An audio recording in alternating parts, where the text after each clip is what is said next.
Have you ever wondered why some of your wishes manifest instantly while others never come true? I will reveal to you an ancient secret. All desires are fulfilled, without exception, but only a few master the true art of wishing correctly. By watching this video to the end, you will discover how to stop sabotaging your dreams and start receiving everything you truly desire, whether it's abundance, love, or peace of mind. I am a monk who has studied the laws of the universe and am ready to pass this knowledge to you. What appears as magic to the uninitiated is simply understanding how desires work at the deepest level of consciousness. The path to manifesting desires. Imagine your desire as a stone thrown into a lake. When you throw the stone, waves spread outward. If the wave is strong and powerful, it forms an event through which your desire will manifest. If the wave is weak, like from a handful of sand, nothing will happen. Why do some people's desires manifest easily while others do not? It all comes down to wholeness. Because we are fragmented into parts, we cannot create a strong wave.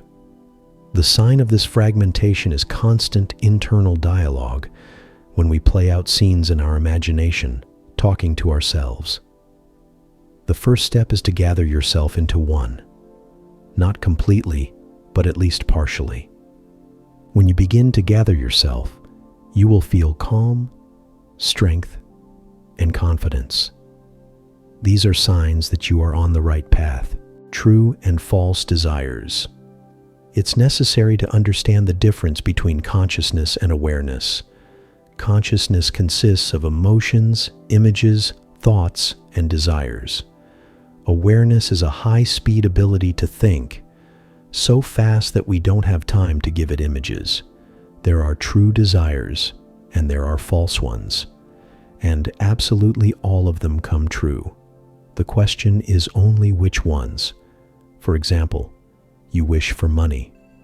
But money is a convention. It doesn't exist in nature. There is no egregore of money, no monetary energies. Your desire is incomprehensible to the universe. You say, "I want money." And you receive a lot of papers. Perhaps they will be flyers on the street. Technically, the wish has been fulfilled, but not as you wanted. It is more correct to wish not for money, but for a state of being. What does having money give us? Peace, confidence, absence of anxiety. When there is no money, we worry that we will not be able to provide for our children, give them an education.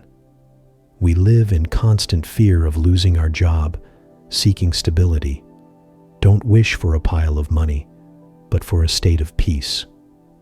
I want my life to become peaceful, to stop worrying about whether I can feed my children and provide for them. Imagine how you go to the store and buy everything you need without looking at the price tag, without worrying if there's enough money on your card. This state needs to be wished for and lived through, to be felt. The same applies to other desires. Want to get married? Ask yourself what you really want. To live with someone you're comfortable with? To share difficulties and joys with someone? To have someone to share with? That's what you should wish for. The secret of letting go. After you have formulated your desire and felt it, you must let it go. Threw the stone, created a wave, and released it. It is no longer your concern how the desire will be realized. The most common mistake is to start thinking, where can I get this money? How can I meet this person? By doing this, you throw a bunch of small stones, disrupt the wave, and remain where you were. It is very useful to ask yourself, what do I really want? This way you will dig down to your true desires. Make a wish, and then go about your business. Prepare to receive what you desire.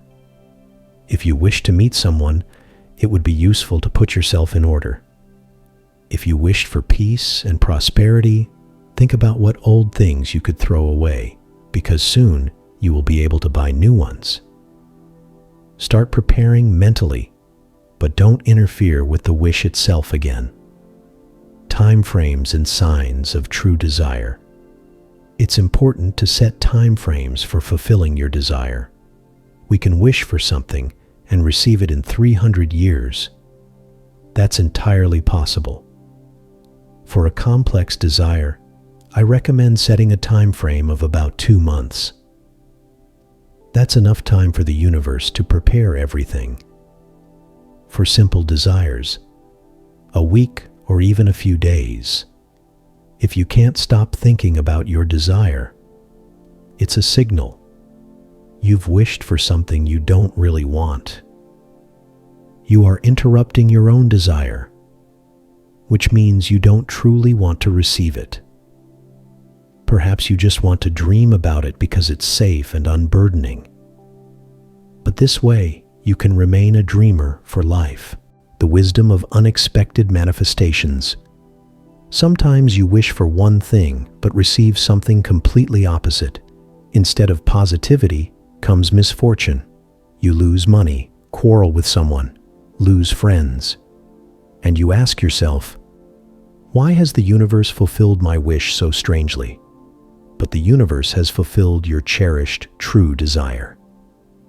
On the surface, you had a dream, but inside, a strong protest. Perhaps you actually wanted to break up with someone who annoyed you. Or you wanted to suffer because you believe that if you live comfortably, you'll abandon self-development. When something unpleasant happens to you, try to rejoice in it and say, wow, what a magician I am. I made a wish and received what I desired. Now, why you wished such a thing for yourself? That's something to figure out. Why do you have a desire to suffer, be ill, quarrel with someone, lose friends? These are true desires, but you need to understand their cause. The path to wholeness. My advice for restoring wholeness is the exercise, I am here now. Not just here and now, but specifically a deep awareness of presence in the moment. In this state, you always know what you truly want, and all your desires begin to come true. Check and make sure, whatever happens to you, try to experience joy. After all, you are a magician. You created this yourself, you received it yourself, and then correct your thinking, your behavior. Stop wishing to suffer. It's completely unnecessary. You can live, rejoice, and enjoy, and the universe will gladly fulfill this desire of yours. From this moment, as soon as you want to live happily, there will be no more suffering in your life. Never.